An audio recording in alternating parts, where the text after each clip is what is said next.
Un grand bonjour à tous nos téléspectateurs. Ici, c'est Maxime, le génie congolais sur votre web TV IREM. Tu n'as pas eu le temps de faire des économies. Mais quand tu arrives à gagner quelque chose, réjouis-toi. Est-ce que tous les médecins qui s'habillent en tenue blanc, ils ont tous les mêmes spécialités? Non. Chacun a sa spécialité des maladies qu'il soigne. Il y a ceux-là qui sont des dentistes, il y a d'autres qui sont des kinés, il y a des ophtalmologues, il y a des gynécologues. Chaque médecin a sa spécialité. Notre présence dans ce monde n'est pas la volonté de ton père ou de ta mère, c'est la volonté du Créateur. Si tu es aujourd'hui vivant jusqu'à ce jour, ce n'est pas dit que Dieu t'aime beaucoup plus que les autres. Non.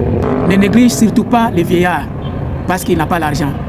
Leur sagesse vaut de l'or. Leur sagesse vaut plus que l'argent. Regarde lorsque vous avez des cérémonies dans la famille.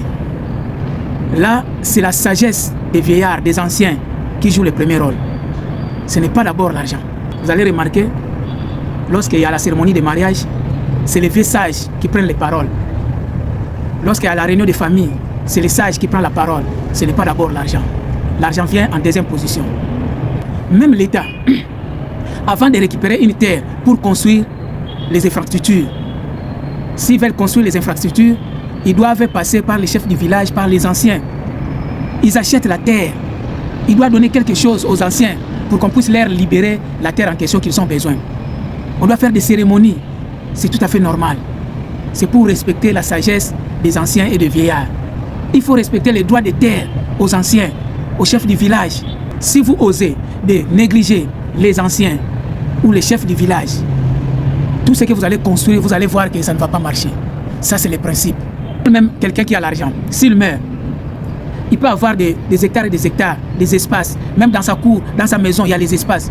Mais on ne peut jamais enterrer quelqu'un dans sa maison parce qu'il a beaucoup d'argent. C'est là où on se retrouve riches et pauvres, on se retrouve dans les mêmes cimetières. Les riches et les pauvres, on devient des voisins dans la cimetière. La vie, c'est comme le théâtre de souffle. Donc, il faut te contrôler. Il faut prévenir ta vieillesse avec l'épargne avant que ton corps soit fatigué. Celui qui a faim et qui va aller chercher à manger chez son frère ou chez sa soeur, il ne craint pas les trajets. Quand tu as faim, tu vas aller manger chez quelqu'un. Tu ne vas plus craindre les trajets. Tu ne vas plus voir la distance. Tout ton pensée est chez lui. Est-ce que je vais lui trouver? Est-ce qu'ils ont préparé? Toute ta pensée est chez lui. La distance, tu ne regardes plus la distance. Parce que toute ta pensée est chez la personne où tu veux aller. Il y a parfois des gens qui marchent.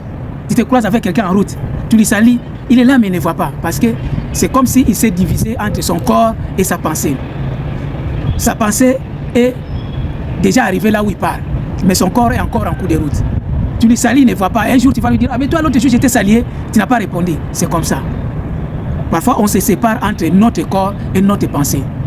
Tu vois, la personne est ici, mais sa pensée est loin. Il est déjà arrivé dans 2 ou 3 kilomètres. Mais son corps est encore en cours de route. C'est tout à fait normal, il faut comprendre. Il faut être déterminé pour réussir ta vie. C'est comme de l'anesthésie.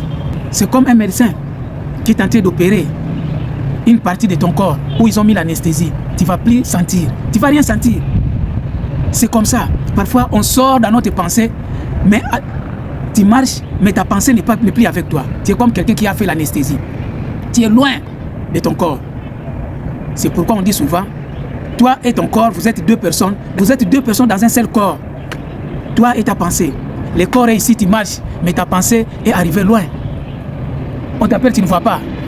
Tu es comme quelqu'un qui a l'anesthésie. Il ne sent plus la douleur. Dieu, son rôle, c'est de nous protéger. Et toi et moi, notre rôle, c'est de se battre pour la vie. Il faut se battre.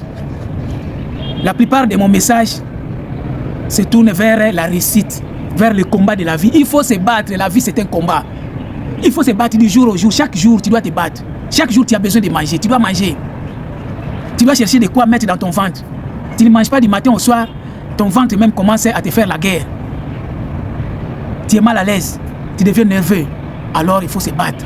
Il faut se battre. Tu as eu 1000 francs. Demain, il faut se battre pour avoir 2000. Après, demain, il faut se battre pour avoir 4000. C'est comme ça. La vie appartient aux courageux. Tu es déjà sur le terrain. Il faut marquer les buts. Pour marquer les buts, il faut bien se positionner. Tu es déjà sur le terrain. C'est toi qui dois convaincre l'entraîneur. Il faut chercher à marquer. Il faut chercher à être bien positionné. Tu es déjà dans ce monde, le terrain. cherche à être bien positionné. Cherche à convaincre la personne qui t'a mis dans ce monde. Que oui, la personne que j'ai mis, tu m'as mis dans ce monde, mais je suis utile, je suis important. Je joue les rôles. Être capitaine dans une équipe, ce n'est pas celui qui marque le but. Non, c'est l'ancienneté. Tu peux marquer le but, mais tu n'es pas capitaine de l'équipe. Tu écoutes plus les conseils des gens par rapport à ce qui te vient au cœur. Ce qui te vient au cœur, c'est ton inspiration. On ne refuse pas d'écouter les conseils des gens, mais il faut examiner. Regarde l'argent. Quand tu as ça, tu regardes que c'est insuffisant. Mais pour avoir l'argent, c'est tout un problème. Dépenser 50 000 francs dans une journée, c'est facile. Tu peux dépenser 50 000 francs d'une journée, mais encaisser 10 000 francs. Ah, mon cher ami, c'est comme si tu payais les fils de barbelé. Ce n'est pas facile. Si tu rentres dans le sentiment de dépenser, sans pourtant regarder l'entrée, tu vas satisfaire les gens, mais après tu auras des regrets. Celui qui se cherche, il est comme la télé, il est comme la photo. Tu es comme la télé des pauvres. Tous les gens te regardent. Tu mets la marmite au feu, ils te surveillent. Ah, aujourd'hui il prépare quoi? Ah, aujourd'hui il a préparé la viande. Ah, il a acheté une nouvelle voiture. C'est comme ça. Tu deviens comme la télé pour les pauvres. Les jours où ça commence à dandiner, c'est eux toujours les premiers qui commencent à critiquer. Ah, il a vendu la voiture qu'il avait. Ah, maintenant il commence à manger des légumes.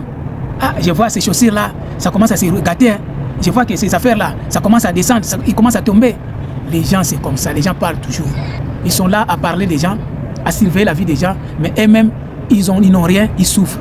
Tu achètes un habit à ton fils, ils sont là à dire, ah, lui aussi, avec tout l'argent qu'il a, il pouvait acheter un habit à 50 000, un habit à 100 000 pour son fils. Regarde ce qu'il a acheté. C'est pas suffisant. Ils sont là à critiquer, mais lui-même, son propre fils, a des culottes ou des pantalons troués derrière comme les phares de moto. Et la télé des pauvres quand il y a quelque chose, alors il faut faire attention, plus de réserve. Tu es comme un buteur, un joueur qui marque trop. Avant même le début du match, on commence déjà à lui cibler. Lui là, on va lui tacler, on va lui faire ça, on va lui faire ça. C'est comme ça. Tu t'habilles bien, à lui aussi. Qu'est-ce qu'il fait montrer? Tu manges bien, à lui aussi. Chaque jour, c'est la viande. Tu manges des légumes, à lui aussi. Avec son argent, il mange là, les légumes. L'esprit humain n'a jamais été satisfait. Donne plus de valeur à l'intérieur qu'à l'extérieur. Ce que tu fais entrer dans ton ventre, c'est ce que qui va aller avec toi. Il y a des boss qui préfèrent acheter des voitures chères, mais ils n'ont pas le temps de bien manger. Ça, c'est pas bien. C'est un défaut. Il faut d'abord rembourser le ventre, ton corps qui cherche l'argent, ton corps qui se fatigue pour trouver de l'argent. Avoir de belles voitures, oui, mais mange bien.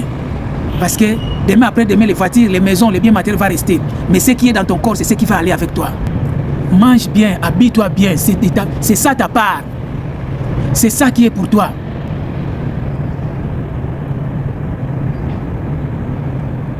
La télé, les fauteuils, tous les matériels de la maison, c'est toi qui achètes. Mais ça devient pour les enfants. Tu veux voir les matchs, la télécommande est entre les mains de l'enfant, il est en train de regarder les dessins animés. Tu es bloqué, tu es obligé d'aller voir les matchs chez les voisins, mais c'est toi qui as acheté la télé. Tu deviens comme un locataire par rapport au matériel que toi-même tu as acheté. Alors, il faut penser à ton corps. Tu achètes un sandwich, tu arrives à la maison, l'enfant pleure, il veut manger seulement les sandwichs que tu as achetés. Tu refuses, il commence à pleurer. Tu es obligé de céder les sandwichs en question à l'enfant parce que c'est son droit. Pour ton corps, donne la priorité. Tes enfants, oui, il faut les aimer. Mais l'enfant qui veut te dépasser la tête, il faut freiner. S'il commence à déborder, il faut l'envoyer chez ton frère pour qu'il puisse faire la formation, qu'il puisse souffrir, pour qu'il puisse comprendre. Qu'il puisse souffrir afin qu'il puisse comprendre ce que c'est la vie. Il y a d'autres choses que tu as gagnées avec 1000 difficultés. Mais parfois, les enfants, ils prennent ça comme si à la légère. Ils veulent négliger ce que toi, tu as trouvé, tu as eu avec beaucoup de souffrance. Alors, les enfants comme ça, il faut les coincer un peu pour l'ouvrir la il faut les coincer un peu pour qu'ils puissent comprendre que la vie n'est pas une blague. Toi, tu as eu la chance d'avoir un peu. Mais est-ce que toute la famille a eu cette chance? Tu as eu la chance de gagner un poste supérieur. Tu travailles là où tu es autorité. Est-ce que tous les membres de ta famille ont eu cette chance? Non. Alors, il faut être parfois dur. Parfois, les membres de ta famille ont peur de gronder tes enfants parce que c'est toi qui les aides. De peur que tu te fâches. Il y a des enfants qui perdent leur éducation parce qu'on prend toujours leur part. Il y a des gens qui viennent, ah non, il faut le pardonner, il ne faut pas faire ça. Quand il s'agit d'éduquer l'enfant, il faut éduquer l'enfant. Oui, prendre la défense de l'enfant, c'est bien, mais parfois, il faut laisser que l'enfant soit corrigé parce qu'il s'agit de son éducation. Il ne faut pas toujours céder aux gens qui prennent part lorsque vous voulez éduquer l'enfant.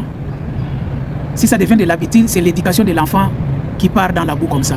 Il y a beaucoup de boss qui envoient leurs enfants faire la formation militaire pour qu'ils puissent avoir l'esprit dur. Un titulaire qui finit les matchs vaut mieux qu'un buteur qui joue pour un petit temps. Regarde lorsqu'on joue au damier. Lorsqu'on joue au damier, il y a d'autres bouchons qui sont sacrifiés pour permettre à une ou deux bouchons d'arriver au bout. Il y a des gens qui se sacrifient pour sauver l'honneur de la famille. Ils prennent des risques de traverser l'océan, atteindre l'Europe, toujours pour sauver l'honneur de sa famille. Attention aux conseils des gens. C'est l'homme qui détruit l'homme.